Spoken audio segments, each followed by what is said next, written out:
In Chapter 3, we're going to continue our discussion of inflation. We'll discuss how we can do a simple forecast of what we think inflation is going to be in the future. To do that, we want to look for signs or indicators of future inflation. And this will lead to a discussion of how you could do a paper on inflation. And then we'll begin a discussion of GDP. Now, we know from last time in Chapter 2, we said that lenders, particularly those lenders who lend money for a long period of time, are particularly concerned about inflation. If you're a mortgage lender and you're going to lend money for 30 years, you have to be able to guess what you think inflation is going to be for a long period of time. If lenders in general think inflation is going to be higher in the future, then the interest rates they charge are going to go up. If they think inflation's been low presently and it's going to be low continuing on into the future, then we think interest rates are going to be lower. So when we look at, particularly for the bond market, when you buy a bond, you're lending money for a long period of time. So bond buyers are going to be particularly interested in inflation. And the information that we get on the economy and where the interest is in terms of looking for inflation in the future has to do with production costs, or specifically how the nation's resources are being used. Let's think about this. When any company produces more, they're going to use resources. They're going to use labor resources. And the availability of those labor resources is going to affect their costs and ultimately their prices. So let's consider a situation where skilled labor is abundantly available. That would suggest that if the economy were to keep growing, companies could acquire workers at a relatively low wage. You don't have to increase the wage to get people to work for you. That's the key thing. And you have skilled workers at a reasonable wage. That means productivity is going to be high, costs will be relatively low. No reason for the company to raise the price. On the other hand, if skilled labor is scarce, there aren't that many skilled workers around, and you want to hire more workers to produce more output, well, then you have a different situation. To attract whatever workers are available, you're going to have to increase your wages to get them, and that's going to start increasing your costs. Okay, so that's one way we can think of how the availability of skilled labor, or the scarcity of it, is going to affect costs of production and ultimately the prices that companies charge. And it's that change in prices that is going to cause inflation to go up or down. Okay, so ultimately when we look for signs of future inflation, we want to look at for inflation coming from production, or what we've called cost push inflation.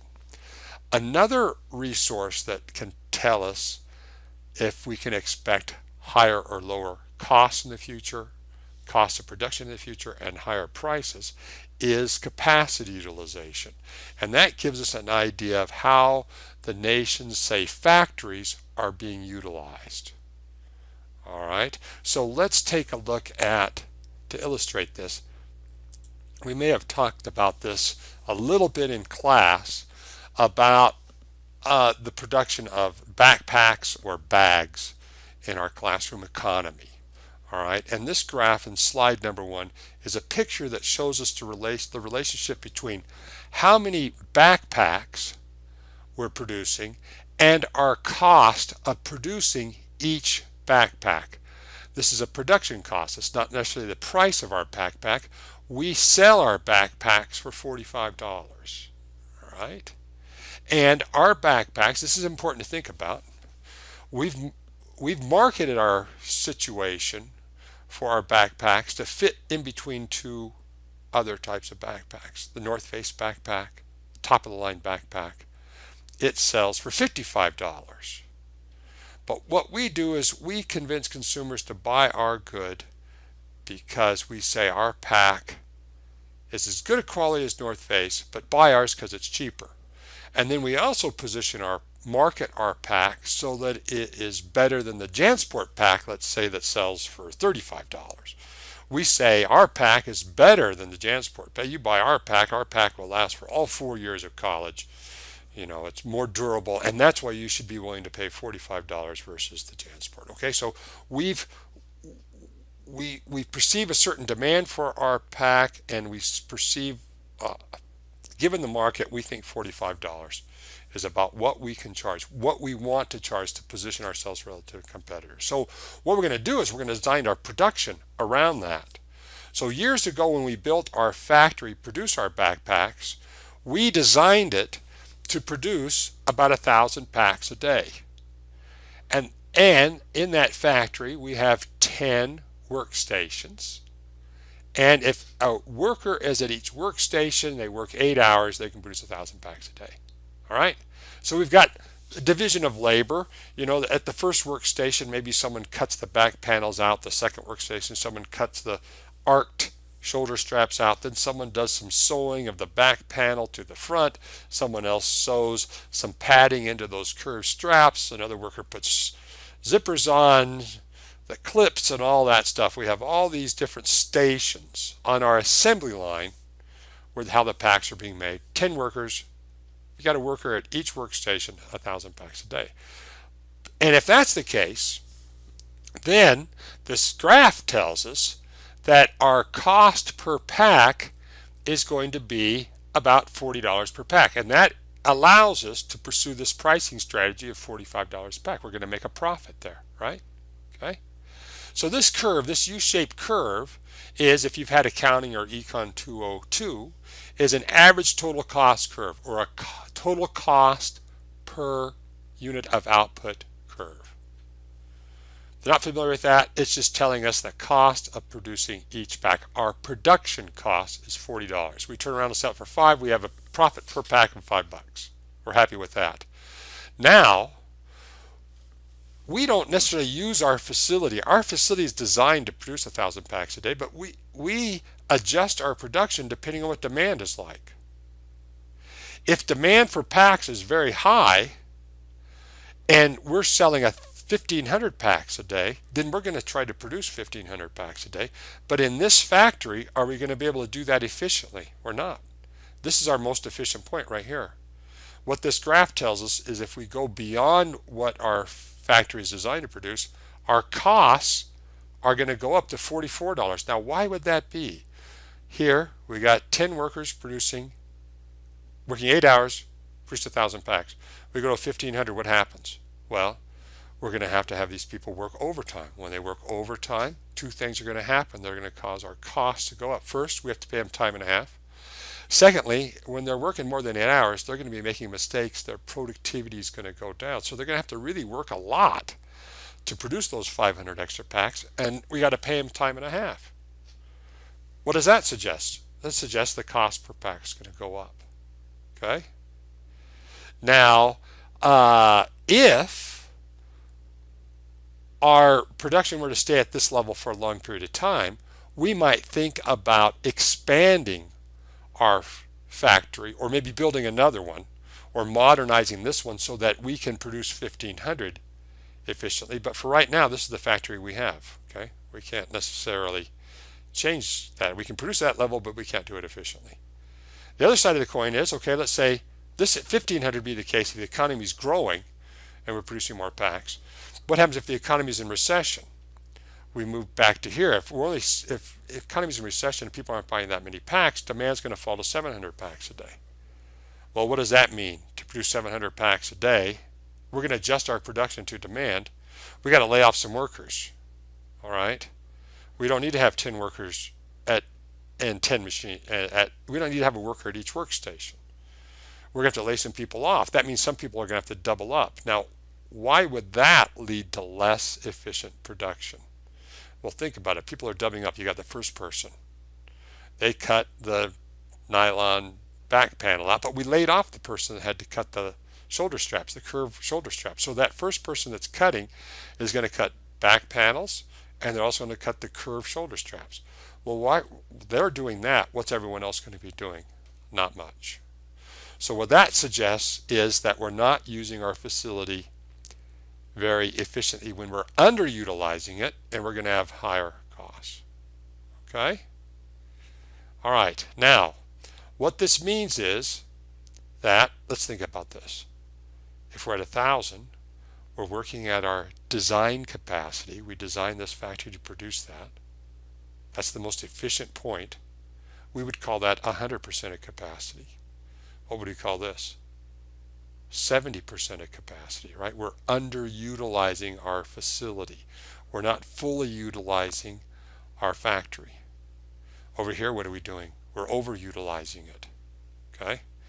We're at 150% of capacity, or 50% over capacity. Now, when we think about, all right, here's the case for our backpack factory. What we'd be interested in is how capacity is for all factories, all producers in the economy. An important term to think about when we think about the economy as a whole is this term of slack. If we are underutilizing our factory, and if that's the case economy-wide, on average, if factories are underutilized, then there's slack. What that means is that more can be produced. This company could produce more backpacks. Are they going to have cost pressure to raise prices? No, they're not. Because here they're using their facility inefficiently, but when they produce more, they're going to move towards more efficiency. When they produce more, they're going to hire more workers. Instead of having people doubling up, they're going to specialize. The facility works more efficiently. So when there's slack in the economy, we don't think that there's going to be production cost pressure that's going to force the company to raise prices, right? We don't see that here. If they were here and we were going to produce more, what would happen to our costs? They'd go down. Would we have to change that price? No. When we run out of slack, that means the on average capacity utilization is quite high. It doesn't have to be 150%. We'll see in a moment. But now, when we're starting to run out of slack, if we keep producing more, then we have a situation where production becomes less efficient and more costly. Then when costs rise at $44, what do we got to start thinking about doing? We have to start thinking about raising our price of our packs, which we don't necessarily want to do. We don't want to start getting too close to the price of the Nike pack, because we've always told consumers our pack's as good as Nike, but it's less. We don't necessarily want to start charging close to $55 and then we're saying we're competing with Nike and everyone knows Nike's higher quality, the top of the line, right? Okay, so that's what we want to remember. With capacity utilization, we want to think about, is there slack or no slack? Slack means you produce more, you do so efficiently, no cost pressure. So let's go back to this for a moment. When we think about capacity utilization, we want to think, if the economy were to grow, would production become more or less efficient? If we are underutilizing the factories in our economy, we can produce more efficiently. If we're at 70% of capacity, we produce more. We can produce more efficiently. There's no pressure to increase prices. But if we're beyond full capacity, or at a high level of full capacity for the whole economy, then if we produce more, we're going to do it inefficiently. All right? So let's see. Let's look at some capacity utilization figures for the whole economy. Now, when we think about the economy as a whole, we don't want to think as we did in this example for our company of being at 100% of capacity. When we use capacity utilization to indicate inflationary pressure for the whole economy, we use an average of 85%. Right? Now, if average capacity utilization is 85%, that means that some factories are operating at 75 or 70%. Some are under the average, but some are over the average. Some might be at 95, 97%. And that's what we're interested in when we look at the nation as a whole, is if the average is 85, some might even be at 100%. And that's when we're going to just start seeing inflationary pressure, because we're at 85%. If the economy keeps growing, then we're going to start seeing inflationary pressure coming from production, because production has become less efficient. We wouldn't want to look at and wait till it's 100, because by then we'd already have high cost. So when we look at the capacity utilization for all industries, all manufacturers, we want to compare whatever numbers here to 85%. So here, let me hold my hand steadily. I'm making this recording in July of 2017. So, and I'm making the recording in August. So this data is a month old, but it's relatively timely. So July, it was 76.7%. Let me see if I can move my hand. Easy, steady, steady. What have I got the last 3 months? June, 76.7. And then in May, what do we got there? It is 76.5. All right. So if we look at this thing, it doesn't change that much. It looks like from September 2016 to the most recent data we have, it's gone up a little bit, but it takes a long time for capacity utilization to change. All right. It's not highly volatile from month to month. Now tell me what this is. See these bands here, these dark bands, what are those? Those are recessions. And what do we notice about capacity utilization when we have a recession? Before the recession in 2008, capacity utilization was about 80%. What it dropped down to? It's about 66%. All right. Why would capacity utilization drop in a recession? Well, because in a recession there's a decrease in demand. People aren't buying manufactured goods. Factories respond by reducing their employment, reducing their output. Capacity utilization decreases. Okay, but given what we have right here, most recent data, what would you say does that information tell us or suggest that we can do we have slack or no slack? All right, well, we want to compare that relative to 85%. It's below average. It would suggest that capacity utilization is pretty low, and that if the economy were to grow, what we have slack, so there's not going to be inefficiency that's going to cause costs to go up. If anything, production will become more efficient. So that would suggest we have stable production costs. Companies aren't going to have pressure to raise their prices. Okay? Now, another indicator of inflation, it comes from the unemployment rate. Because the unemployment rate can tell us if there's a surplus or a shortage of skilled workers, as I talked about at the beginning of this presentation, right? If there's a surplus of skilled workers, companies can hire workers. They don't have to raise wages to convince people to work for them, and they get skilled workers at a relatively low wage. That doesn't sound like any cost pressure that's going to cause a company to raise prices to me. But if there's a skilled labor shortage, then that's a different story. That means skilled labor comes at a premium. You got to really increase your wages to get skilled workers, and higher wages suggest higher costs. Why?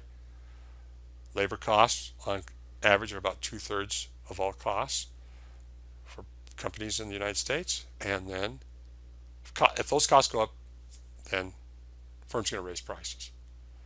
All right.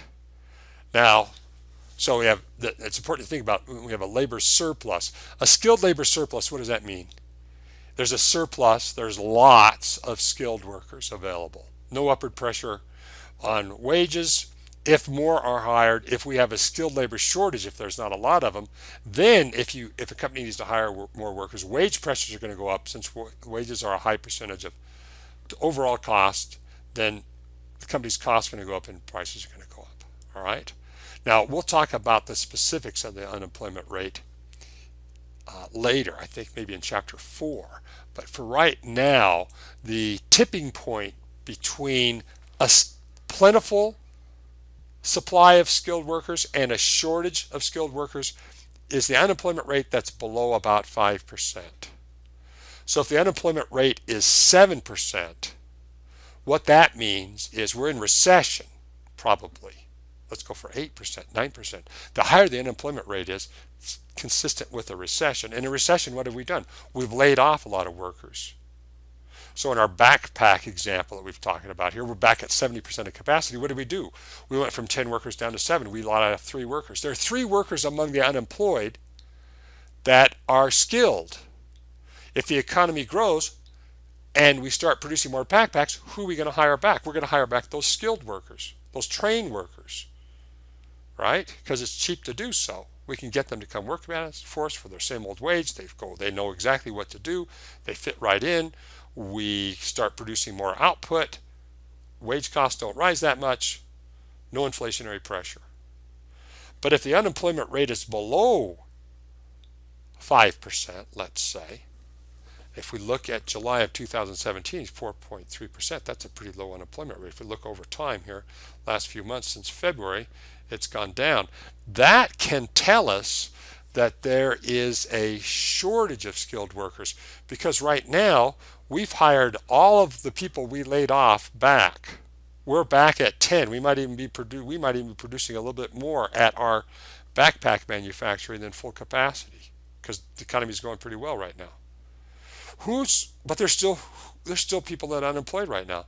4.3% of the civilian labor force is looking for work. Who are those people? Are they skilled? We wouldn't think there's going to be many skilled people in there. These are people that have recently graduated from school. They don't have any job. Do they know how to make a backpack? No. And then also, you might have some people that are looking for work who have lost their jobs permanently because their industry is in decline. Right now, what do we notice is that e-commerce is replacing brick and mortar retail purchases, right? People order a lot of things through Amazon. They're not necessarily going down to the mall and buying things. So those people who worked at the mall and retail, their skills are basically obsolete. There's no demand for that service that they're selling. There's no more demand for their labor. And they're looking for work. Do they know how to make backpacks? No. So right now, we have a skilled labor. It would suggest, that number right there would suggest we have a skilled labor shortage. At our backpack facility, if we wanted to hire more workers, we'd only be looking at people that have not produced backpacks. We got to hire someone, we got to train them. One of these people that are not skilled, we have to train them. What happens when we train them? They make a lot of mistakes. We're still paying them a wage. Their productivity is not very high. Sounds like rising prices to me, rising costs and prices to me. Or we have to go to we need to go to the JanSport or the Nike factory and convince one of those skilled workers to come work for us. To do that, what do we got to do? We got to pay them more. We bring in new people at higher wages. What are our current workers going to say? They're going to need to have higher. Oh boy, what am I talking about? I'm talking about wages going up. That suggests that we're getting to the point where our costs are going up, and then we're going to have to raise the price of our backpacks. That's what that number tells me. That's the story that number can tell you. Okay? All right. So that's how the unemployment rate, what it can tell you about whether skilled labor is plentiful or whether it's in short supply, and how that might affect our production costs, and then if we have to change our prices. Now, I'm going to throw a curve here. We're going to look at some alternative measures of unemployment. Let's look at this one.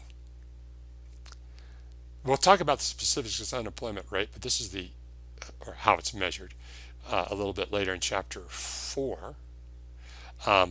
But this is for the entire civilian labor force, and we're going to look at some alternative measures. Here's that current unemployment, 4.3%. We can look at these numbers down here. They're higher.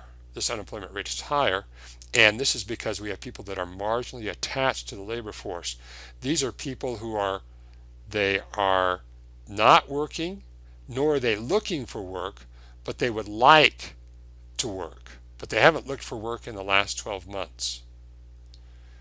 When we talk about this in chapter 4, we'll see how this unemployment rate, that means you're looking for work and you've done it in the last 4 weeks. If you haven't looked for work in the past 12 months, you're not counted in that. You are in another category. You're not unemployed. But if we consider, this is the Bureau of Labor Statistics, they measure all this stuff. If we consider these people that are marginally attached, then we have a much higher unemployment rate of 8.6%. Now this is relevant given the time period we're making these recordings. We had this big recession in 2008, the Great Recession. We had a lot of job loss, we had high unemployment, and then we had a slow recovery. That means that people who lost their job 2008, 2009, there weren't jobs created in 2010, 2011 that they could go back into. They got laid off. They tend to stay out of work. When you stay out of work for a long time, you tend, immediately you start looking for work. But if there's no jobs, you just stop looking for work. You stop looking for work. You stop showing up there. So if you include these people that are marginally attached, it looks like, what does it sound like? Do we have a skilled labor surplus or a shortage? It sounds like there's, people out there at least willing, interested in working that we could perhaps draw upon. Okay? The question is, do they have skills? They've been out of work for a long time. Maybe they've forgotten how to make backpacks. That's the tricky question. All right. So, given this outlook, let's just think about this one, because what we want to do is, because lenders are particularly concerned about inflation, we want to know what do the numbers tell us about inflation, and then how would financial markets respond to that. So let's just think about this information. Let's just take this in isolation. All right. If you were to look at that unemployment rate of 4.3%, it's less than 5%. You think it means a skilled labor shortage. That means rising prices. What does that mean for us in terms of inflationary pressure? Here's our concept of the real rate of interest. Remember, the real rate of interest is market interest minus inflation. So a lender wants to know what the real return or inflation adjusted interest rate is for them. So let's say last year they made a loan at 5% and inflation was 3%, right?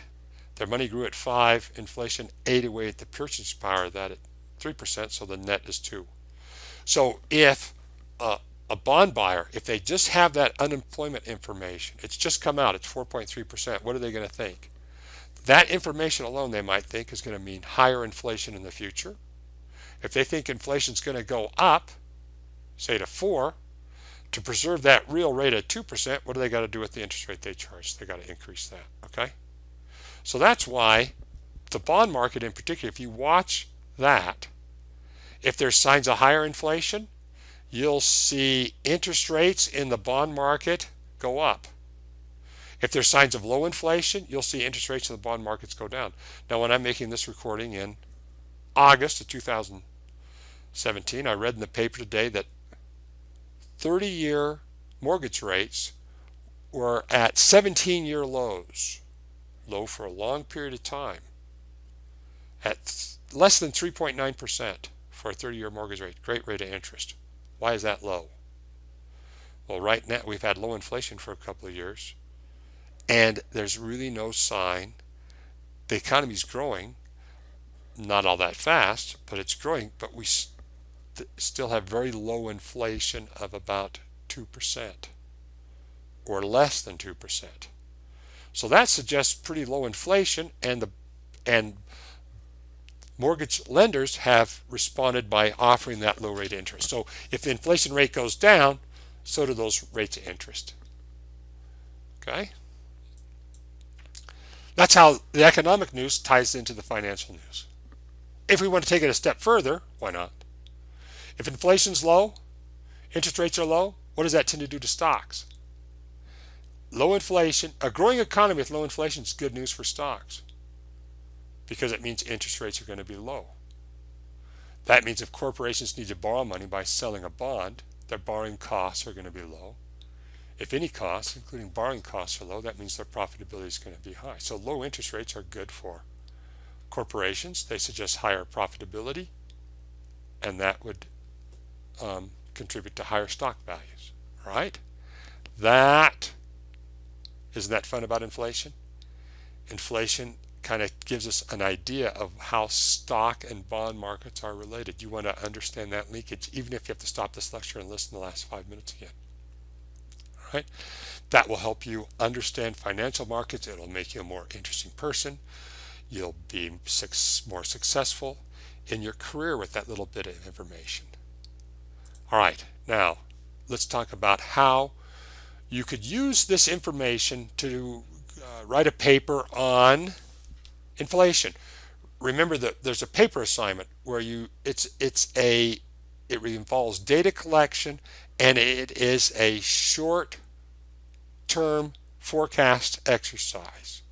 So what we want to do is, if you want to do your paper on inflation, I encourage you to do it because it's a very interesting, worthwhile piece of information to know about. If you know this, you're going to understand a lot about financial markets.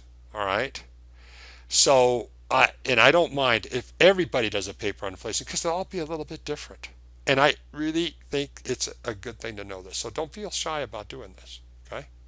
So if you want to write a paper on inflation, we follow the same format. If you want to do GDP or forecast some stock or something like that, that's fine. But you follow the same format. You find this is the key economic indicator that we want to forecast, and then we find two factors that are going to be related that are going to drive it, or two indicators of inflation. Here's our main macro topic. We need to have two indicators of inflation. Well, what we just learned is one of those indicators should be capacity utilization, and the other one should be the unemployment rate. All right, we've already had that information. So what we need to do, the first thing we need to do when you write that paper is collect the data. Here we go, slide 3. Table 1 in your paper. We want to collect information on these, on your main macroeconomic, the most recent information we have. And let's see, this is August of 2017. So inflation is reported every month, so I have it for the last 3 months. Capacity utilization and unemployment is also reported for the last 3 months, so everything's monthly. If you forecast GDP, it's not going to be monthly, but you want to use everything, the most recent you have, and then go back whatever time period you have. Okay. All right. So let's see, where did this come from? So let's look at this. The unemployment rate. This economy at a glance from the Bureau of Labor Statistics. Bureau of Labor Statistics collects information on does the surveying to get the unemployment rate and to get the rate of inflation. So here, the consumer price index, remember that, the percentage change in that is how we measure inflation. So I've got it for the last 3 months. Oh, let's look. And this is a short-term forecast. The best what we want to do is we want to indicate what inflation is going to be like next month. The best indicator of that is the most recent past. Short-term forecast. We don't need to go back a lot. Because we want to say, is inflation next month, what's inflation going to be like? High or low? It's going to go up or down, or it's going to be relatively stable. What did the CPI do in May? It went down by 0.1%. In June, did we have any inflation? No. We didn't have any inflation. We have rising prices, lower prices. Prices were the same in June as they were in May. And then in July, they ticked up 0.1%. So that's pretty, I mean, if you take the average of that, it's 0, right? Okay, low inflation. All right, so what I do is I take those numbers and I put them in my table, July, June, May. And then I have the unemployment rate. I'm going to put that in there as well. Unemployment rate, 4.3, 4.4, 4.3. I put that in my table. When you guys do this, you're going to, type it up and everything. There's a sample table. There's a sample paper on inflation that students did a few years ago. It's on Blackboard. Take a look at it. It's from a few years ago. Their data's different, but the format's the same. Okay. So here's my trend and the unemployment rate. And then capacity utilization, I go back to here and I've got it off of there. You got to have a steady hand to get that for the last 3 months. All right, but it's right around 76%. Okay? I've organized my data. That's the first step. Step preceded that is, what am I going to do my paper on? I'm going to do my paper on inflation. What are some indicators of inflation that we talked about in class? Capacity utilization, the unemployment rate.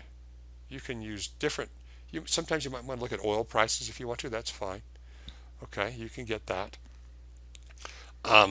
Or some other factor, you might want to talk to me about it. But this is the first step, is organizing the data. It's just a bunch of numbers.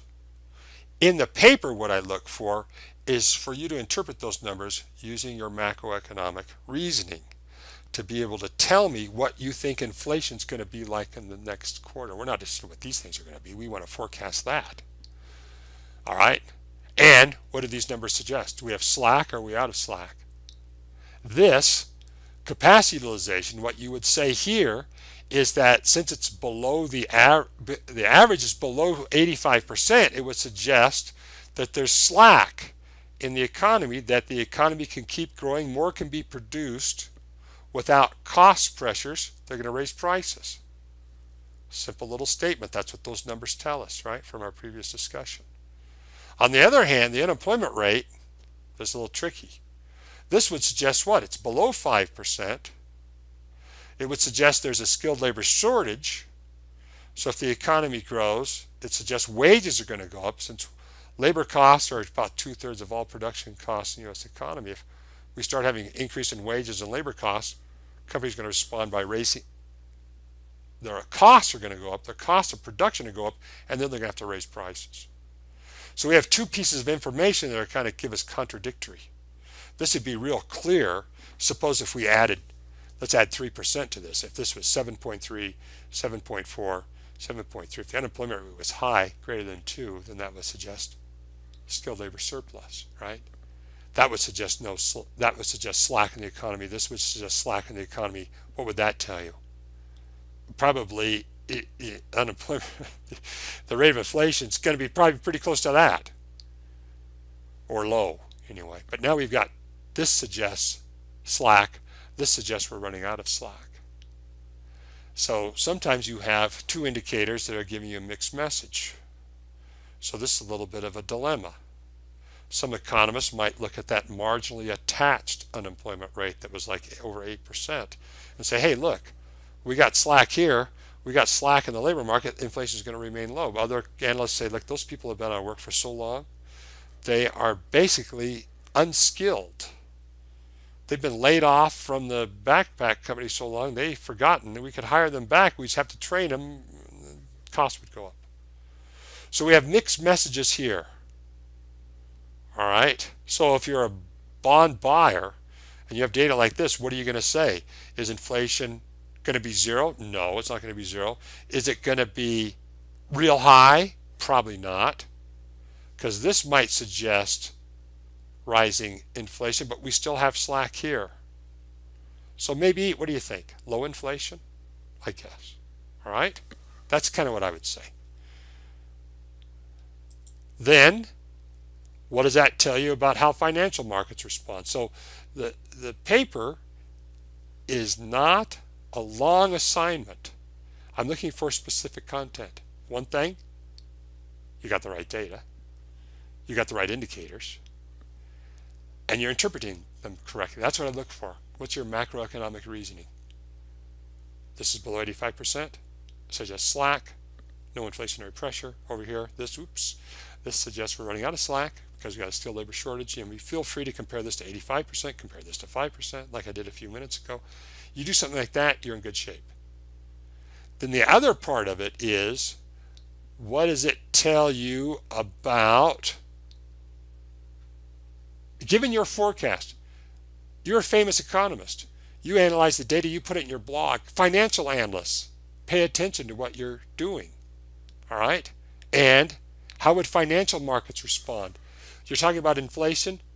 The financial market that's going to respond is going to be the bond market. Bond buyers are going to say, look, oh, that famous economist is saying inflation's going to be lower or continue to be low. There's no change here. That's going to be low. What are market rate interests going to be? They're going to remain low as well. All right? That's what I'm looking for. You look at that sample paper that's on Blackboard, you see those students kind of addressed each one of those issues. All right. Now, let's talk a little bit about who benefits and who's harmed by inflation. When prices rise, when we have inflation, 5, 6, 7, 8, 9, higher inflation, it's going to hurt particularly people that are on fixed incomes. So if someone's retired and their pension pays $600 a month, the purchasing power of that $600 is going to go down as inflation rises. Social Security benefits have a cost of living increase based in part on what's happening to inflation. So at least the purchasing power of that can rise as inflation goes up. Or at least the purchasing power can keep pace with inflation. Lenders can also be harmed by inflation, particularly if they lend money at a fixed rate of interest. A lot of times bonds have a fixed rate. Mortgages sometimes have a fixed rate. Sometimes they have a variable rate. But a fixed rate of interest means whoever's lending that money is getting a fixed income payment, interest payment back. All right. And if inflation rises, then the purchasing power of that fixed interest payment is going to diminish. Now, let's think about this. In the 1970s and 80s, late 70s and 80s, as you know from last time, we had high inflation. You calculated the unemployment rate for 1979. What was it? I think it was 11.3%. By 81, inflation had increased to 13%. That's quite high, right? Inflation now is not even 2%. Back then, it was in double digits. And that was particularly harmful to savings and loans back in that period, who concentrated on savings and loan industry. Basically was the one who made mortgage loans, and they made fixed rate mortgages. So there was those savings and loan crises mushroomed in the 1990s, but the roots of it really started with inflation in the late 70s and 80s, because inflation is going to weaken banks. To illustrate that, let's look at this one. Let's look at slide number 4. Say you're a mortgage lender. You're a savings and loan in say 1977, and you're making a 7% mortgage loan, say for 20 years or something like that. Okay, and let's say, I don't know what the inflation rate was in 1977. We can look it up, but let's just say it's 5%. It's relatively low. So if inflation was 5% and the interest rate was 7, then the real return is going to be 2. The mortgage lender, savings and loan, their money was growing at 7. Inflation was eating away at the purchasing power of it at 5, so the real return was 2. That's pretty good for a mortgage lender. It's positive. All right? But you made that mortgage loan in 1977 thinking this was going to kind of remain stable. You didn't guess that we were going to have an inflationary shock. By 1979, inflation has increased to 11.3%. What's your interest rate? You made a fixed rate loan, a 7. Your money is growing at 7, but inflation's eating away at the purchasing power, 11.3%. That means your real return's negative. That's bad news for a mortgage lender. That means you're losing money, because what's happening? You made a mortgage loan, let's say, a fixed rate loan, let's say, and the loan that you made then back in 77, the interest payment on it is $500. So you're getting $500 a month from that loan. But when inflation goes up, what's happening to all your costs at your bank? Your rent's going up, your energy's going up, your workers are saying, I got to have more money. Inflation's going up, you got to pay me more. So all your costs are going up. What's your revenue doing? It's staying the same at $500 for that particular loan. Okay, and that weakens banks. And everyone who works for the Federal Reserve nowadays remembers that. And inflation is very bad for your banking system, because savings and loans, they got weakened then. Then in the 80s, they got deregulated. You got a weak savings and loan. You have regulatory relief. Your savings and loan looks like it's circling the drain. And you don't have regulation, so what are you going to do? We might as well take extravagant chances to try to save this bank. You take a lot of risks. You make a lot of high-risk loans to get high interest rates. They don't pay out. Your saving loans fails. Back in the 90s, the federal government had a bailout of, imagine, $1 billion. It was really a crisis then.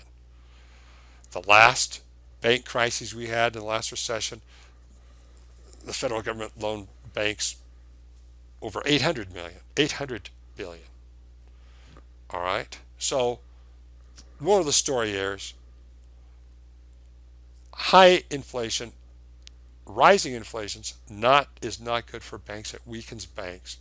The Federal Reserve, we'll talk about this a little later, when banks fail, that's not good, because it disrupts the money supply. It adds to whatever economic crisis you have, because people can't access their money that's in the bank. They can't pay their bills.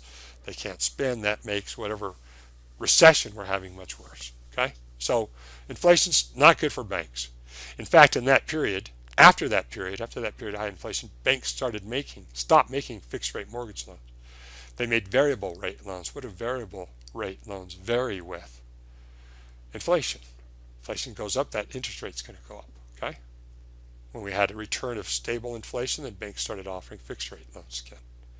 Now, while lenders are harmed by inflation, inflation is a benefit to a borrower. Let's think about the person who borrowed that money back in 1977. Remember, we said here, back in 77, we'll go back in time, someone made that mortgage loan at 7%, and the bank was getting that $500 mortgage payment. Well, that means our borrower is paying $500 a month for their mortgage.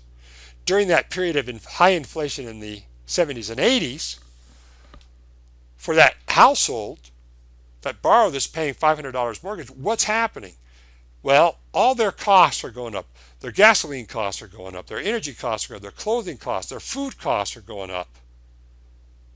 What's happening to that mortgage payment? It stays the same. It's the only cost payment that they make. It's not going to be go up because it's fixed. Now, in rising inflation, what's that borrower going to do when they're going to go to their employer and say, look, we got double-digit inflation. You got to pay me more. Their wages go up. Maybe their wages don't rise enough to compensate for the overall inflation, but their wages are going to go up. Everything's going up except that mortgage payment.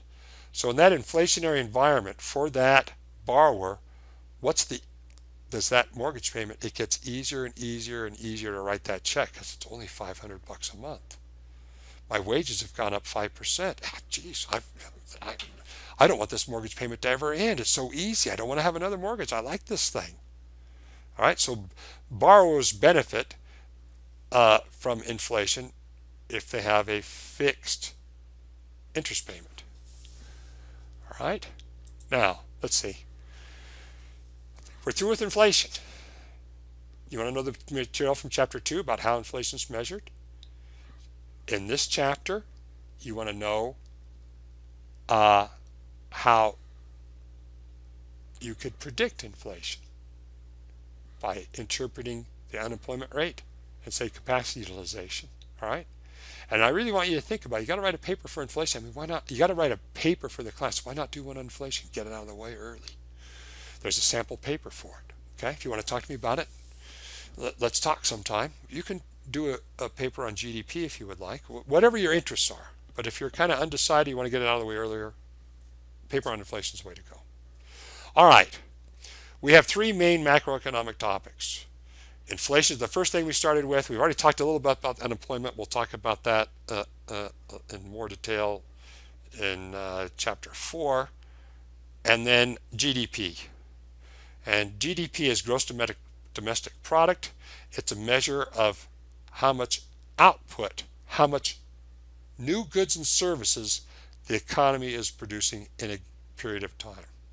Now, why is GDP useful? For one thing, it tells us something about our material well-being. If the economy is producing more goods and services, then we think that we're materially better off.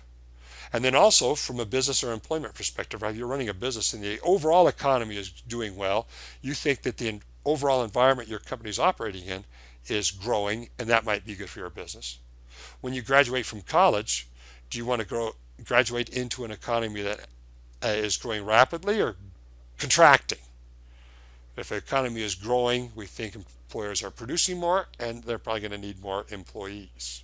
So your chances of getting a job are greater. Now, the Bureau of Economic Analysis, we'll talk about this a little more specifically in the next chapter, but they measure GDP. GDP is a very difficult thing, challenging thing to measure. It's actually estimated, and it's not available every month like the unemployment rate is and the rate of inflation is.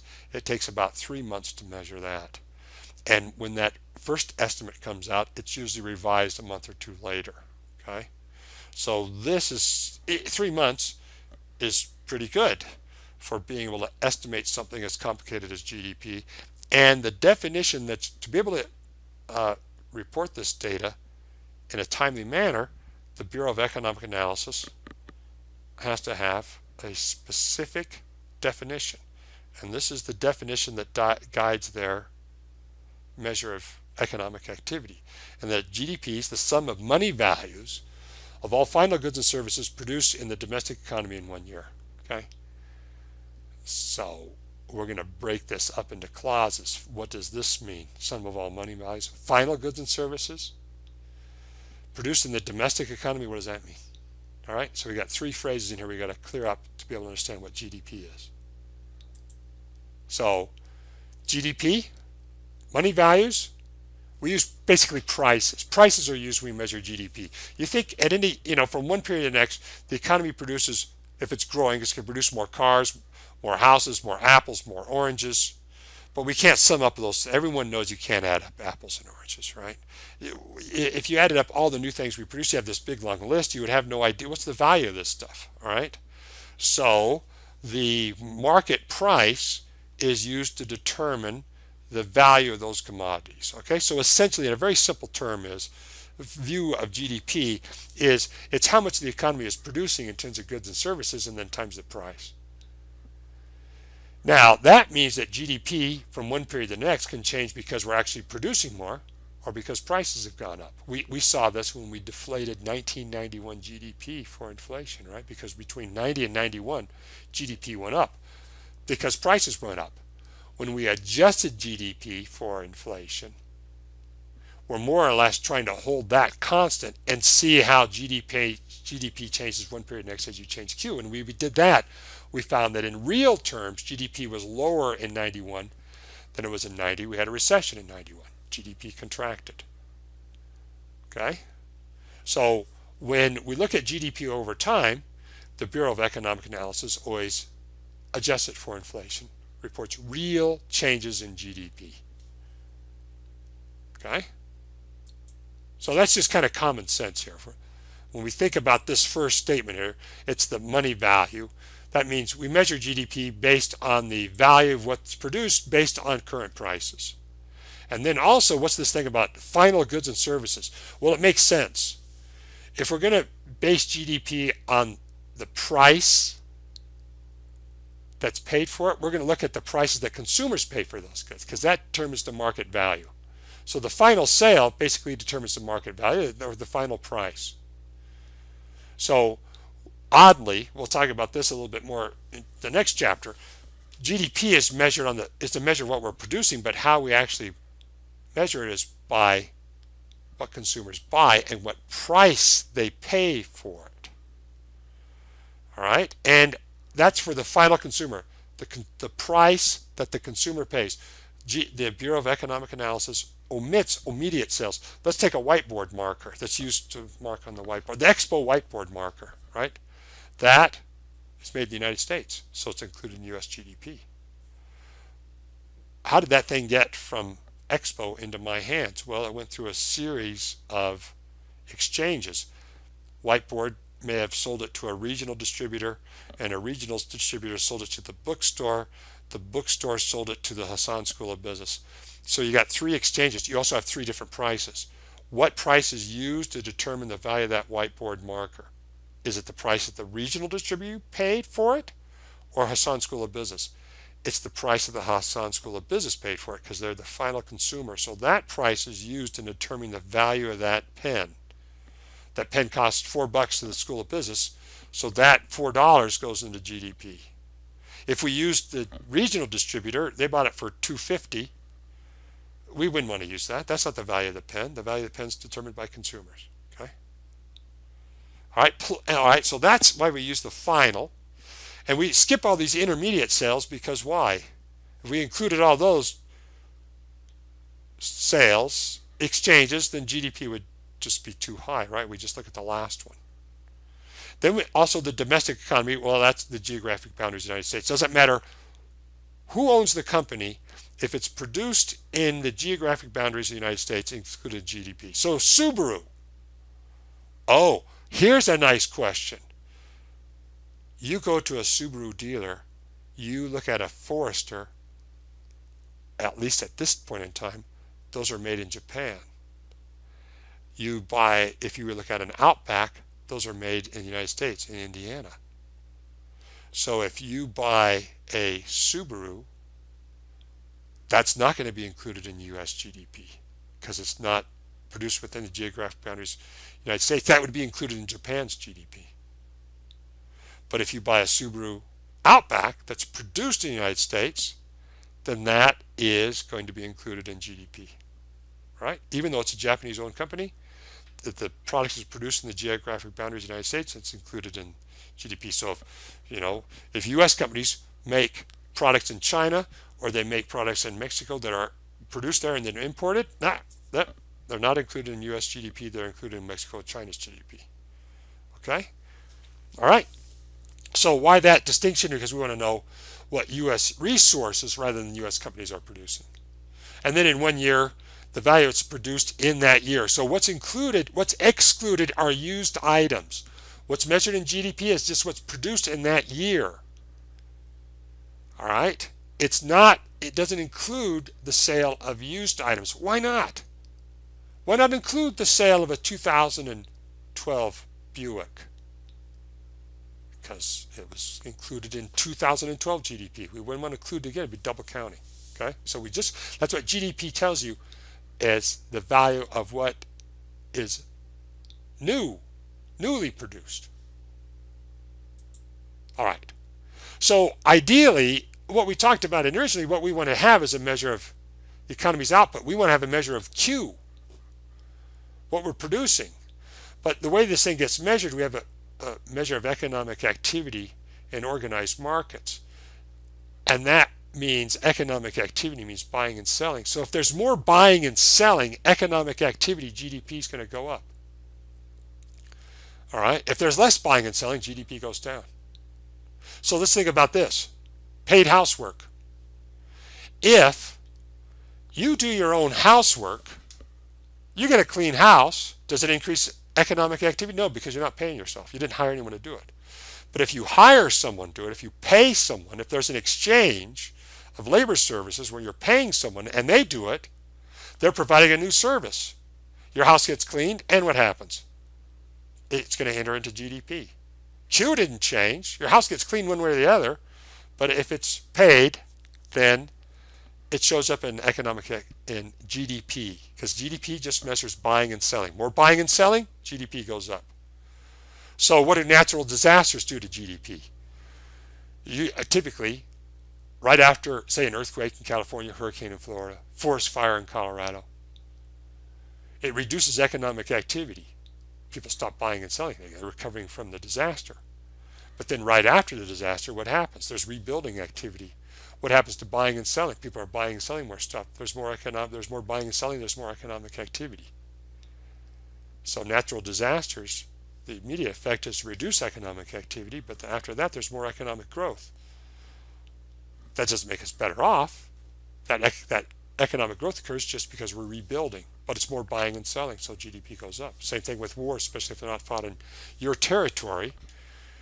It can increase economic activity because you have more military production, you have more income, spending, buying associated with war effort. That tends to increase economic activity. It doesn't necessarily make us better off.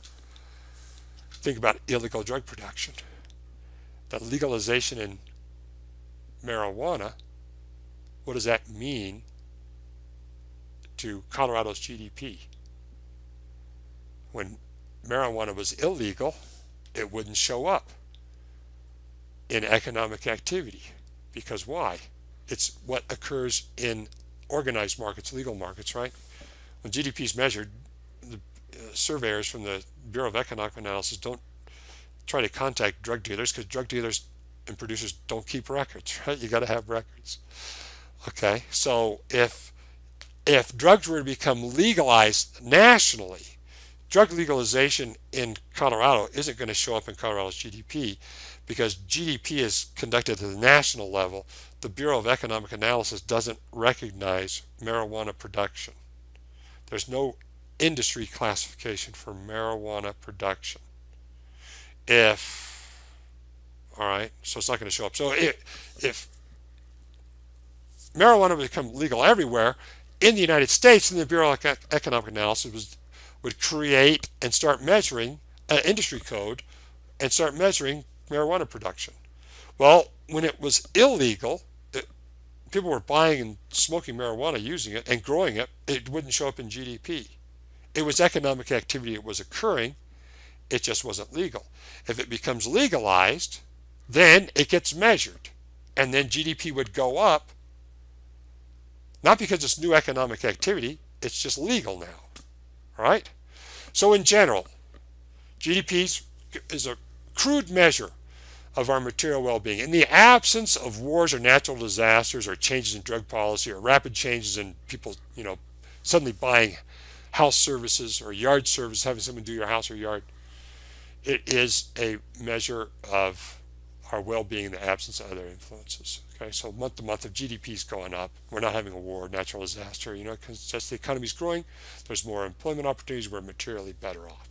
So now you're in a position to be able to answer the questions for chapter 3. You have a good time doing that, and don't do it by yourself.